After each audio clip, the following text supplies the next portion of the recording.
même si, quand bien même, à moins que, afin de, partout, n'importe où, etc. Beaucoup d'expressions qu'on ne sait pas dire en anglais, n'est-ce pas?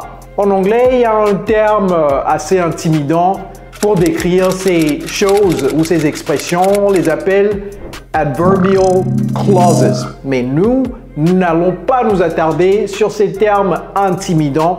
Nous allons plutôt nous focaliser sur les expressions clés qu'on doit connaître nécessairement si nous voulons parler un anglais fluent.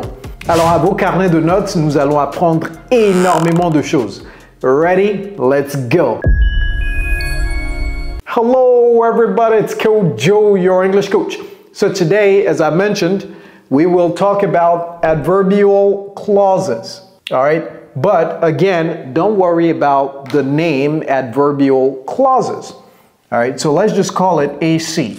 All right? Proposition adverbiale. Comme je l'ai dit, ne vous inquiétez pas. Ne vous inquiétez pas sur le nom. All right? Ne passez pas trop de temps. Vous vous souvenez que durant nos cours d'anglais, nos profs s'attardaient plus sur les termes pour nous intimider. Je ne sais pas pourquoi. Des structures grammaticales, ils s'attardaient beaucoup sur les termes. Non, nous, les termes, les Américains ne connaissent pas les structures grammaticales qu'ils utilisent. Pourtant, ils parlent très bien l'anglais, n'est-ce pas? All right. Donc, juste pour que vous sachiez que ces expressions s'appellent propositions adverbiales, c'est pourquoi j'ai mis le nom ici sur le tableau. All right? Alors, je vais scinder ça en 9 différentes catégories. All right? So, without further ado, let's start with expressions or adverbial clauses to express condition. What expressions do we use to express condition? Well, even if is one of them. Même si, even if, okay? If, tout le monde le connaît, c'est si. Only if, seulement si, okay? I will do it only if you come. Je le ferai seulement si tu viens, okay? Only if. Another one, unless. Est-ce que vous savez ce que c'est que unless? Vous entendez ça très souvent, mais vous ne l'avez jamais utilisé, n'est-ce pas? Unless, c'est if not. Unless you come, I will not do it. That means if you don't come, I will not do it. All right? So if I don't see you, I will not do it. All right? Donc c'est à moins que, ou bien à moins que. In case,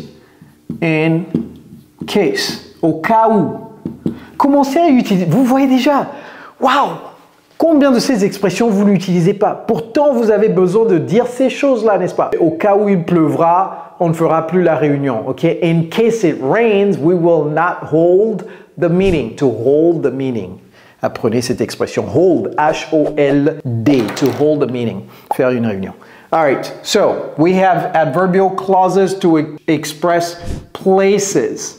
All right, so what expressions do we use for places? Well, one of them is anywhere.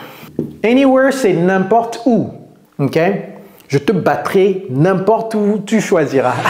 I will beat you anywhere you choose. C'est quoi cette phrase-là? Pas de violence ici, OK?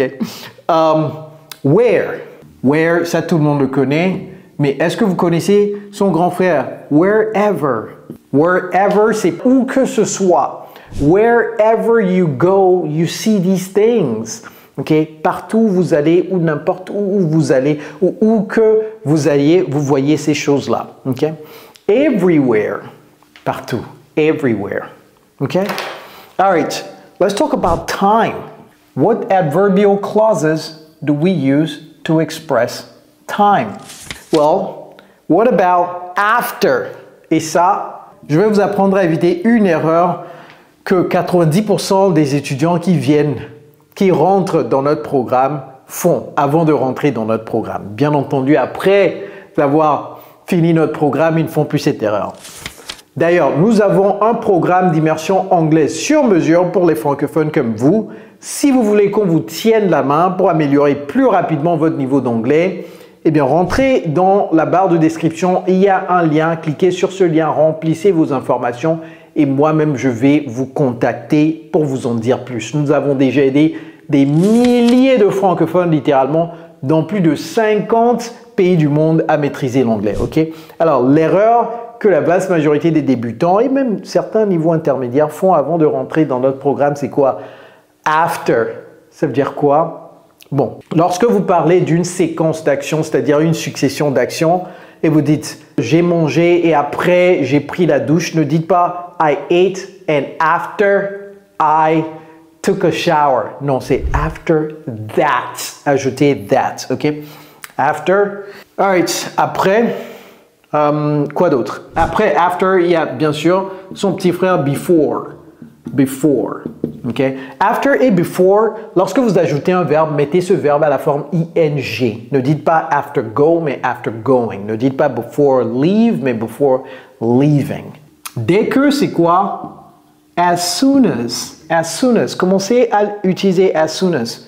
By the time, au moment où. By the time he came, I was finished. Okay? Au moment où il est venu, j'avais déjà terminé. Okay? By the time, once.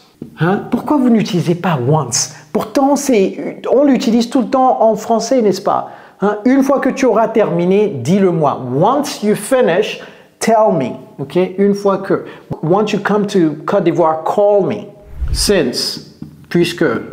Until, jusqu'à. Until, c'est jusqu'à. Okay? When ou bien whenever.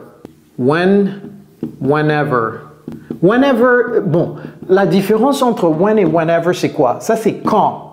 Ça, c'est chaque fois que. Whenever I come, you are busy. Okay? Whenever, chaque fois que. Okay? 1, 2, 3, 4. Okay. Let's talk about reason. How do we express reason as you're not going to be there, I will manage the meeting. Okay? As you're not going to be there. Ça, c'est la raison. Pourquoi je vais prendre en charge la réunion? Comme tu ne seras pas là, as you will not be there. I will manage the meeting because you're not going to be there. Parce que tu ne seras pas là. Puisque tu ne seras pas là, je vais... Ah, j'avais dit que ça, c'est puisque. Non. Ça, c'est depuis. OK? Depuis. Lorsque vous exprimez le temps, c'est depuis. Lorsque vous exprimez la raison, c'est puisque. OK? Donc ça... Ah, OK, je vais vous expliquer la différence entre since et for, n'est-ce pas? On va faire ça rapidement. Je vis en France depuis 5 ans. Ce n'est pas I live in France since 5 years. Il y a 2 grandes fautes là-bas. Je vais écrire ça et je vais effacer ça très rapidement. Je n'avais pas prévu ça, mais bon. Je vis en France rapido, parce que ce n'était pas le but, mais j'entends cette erreur tout le temps. OK? Depuis, j'ai dit 5 ans, n'est-ce pas? Pourquoi je choisis France tout le temps? On va remplacer la France. On va remplacer la France. Et je n'ai rien contre la France, mais on va choisir quelque part d'autre. Je vais mettre au. Je vis au Cameroun. Je vis au Cameroun. Il y a beaucoup de nos étudiants qui sont camerounais, donc ça va vous plaire. Si vous êtes camerounais, mettez ça dans les commentaires. Je vis au Cameroun depuis 5 ans. Donc, en anglais, ce n'est pas I live in Cameroon. Cameroun, en anglais, c'est 2 O, ok? Ce n'est pas OU, c'est 2 O. Since 5 years. Il y a 2 erreurs fondamentales ici. La première, c'est quoi? C'est le verbe. C'est I have been living. Ah, j'avais pas prévu ce petit détour, mais bon, c'est important, n'est-ce pas? C'est important. Si c'est important, on va l'apprendre. I have been living in Cameroon. Donc, ce n'est pas since parce que ici, c'est la durée. Lorsqu'on parle d'une durée, c'est for 5 years. Maintenant, comment utiliser since? Utiliser since pour démontrer le début d'une action. Depuis 2019, par exemple. Donc, vous allez dire since 2019. OK? Since 2019. Make sense? Ça, c'est un petit détour. Donc, ici, since, depuis, since, puisque. Puisque tu ne seras pas là, since you are not going to be here, okay? Let me erase this. J'espère que vous avez pris note, hein? Okay? All right, very good. So, now let's talk about concession. Encore une fois, on ne va pas s'attarder sur les termes, n'est-ce pas? Concession, vous allez voir tout de suite. What is concession? How do we express concession? Well, we express concession with words like, d'abord je vais l'écrire et vous allez me dire comment prononcer ça. Comment est-ce qu'on prononce ça? J'entends très souvent altaf. Est-ce que c'est altaf? C'est pas altaf, c'est although. Although, ok? Bien que, although. Even though, ou bien though, ok? Although, even though, malgré que, though, malgré que, ok? Purpose, ne dites pas purpose, non, c'est purpose, purpose, purpose. All right, how do we express purpose? What adverbial clauses do we use? Well, we use so that, pour que, ou bien in order that, afin que, ok? So that. Est-ce que vous voulez une phrase avec ces choses? Je les ai expliquées, n'est-ce pas? Although, even though, malgré que, bien que, ok? Vous pouvez faire des phrases avec ça maintenant, n'est-ce pas? Bon, on va faire une phrase très rapidement. Malgré le fait qu'il soit court de taille, waouh, il accroche les femmes. Hein? C'est quoi cette phrase-là? Ok, on va faire une autre phrase. C'est quoi même accrocher les femmes? Je ne sais même pas ce que je suis en train de dire. Ok, malgré le fait qu'il soit court, il a beaucoup de confiance en lui. Ok. Although he's short, he has a lot of self-confidence. Although he's short, he has a lot of self-confidence. Even though he's short, he has a lot of confidence. Though he's short, he has a lot of confidence. Okay? All right, purpose. So that, in order that. In order to, bien in order that. All right, what else? Comparaison. Comment exprimer la comparaison? D'abord, comment dit-on comparaison en anglais? C'est comparison. Comparison. Comparison, okay? Comparison. All right, comparison is expressed with then. You've heard this before, right? Then. He is taller than his older brother, okay? Taller than, plus que. Ou bien as, 3 points de suspension, as. Ça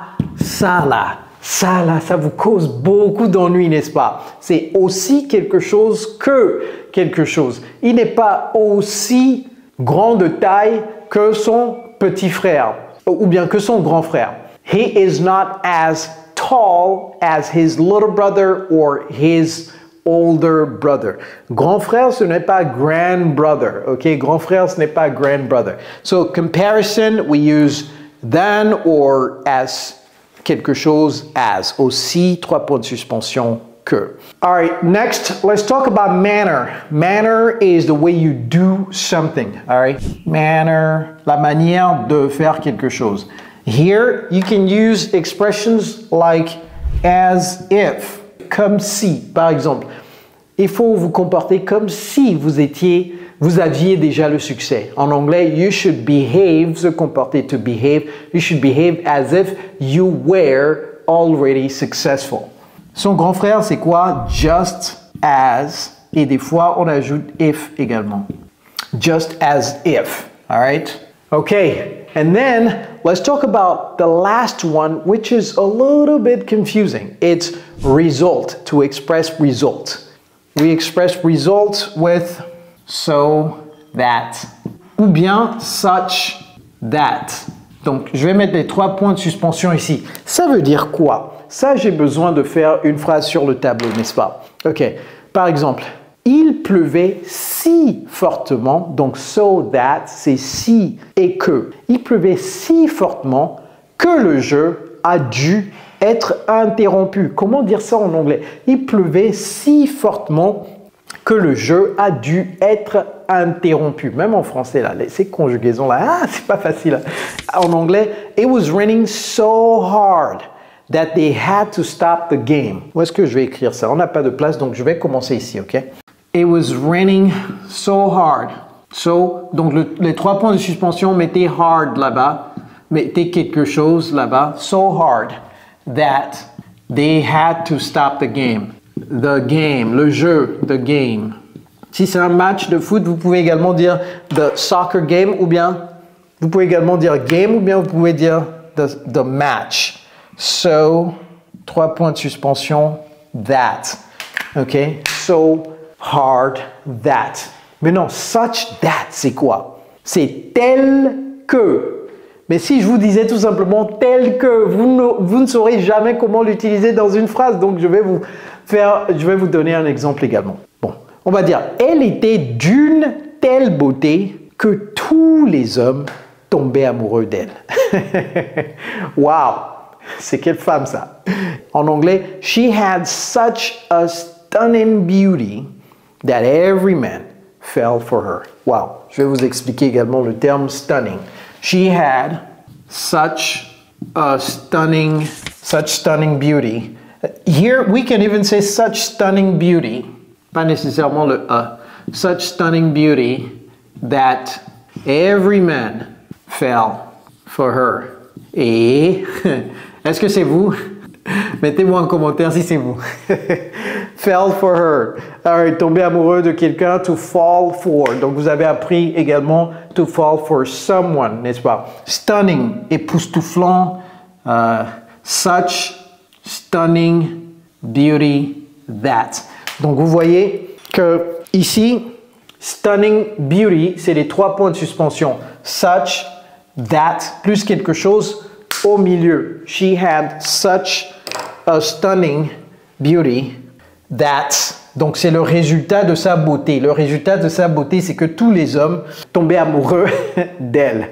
All right, everybody. I hope it makes sense. Start using these adverbial clauses. Vous n'avez pas besoin de les appeler propositions adverbiales, mais commencez d'ores et déjà à les utiliser. Et si vous aimez cette vidéo, c'est sûr que vous allez également aimer celle-ci. Alors, cliquez là-dessus pour regarder ça juste après celle-ci. All right, everybody. It's Coach Joe, your English coach. Take care, guys.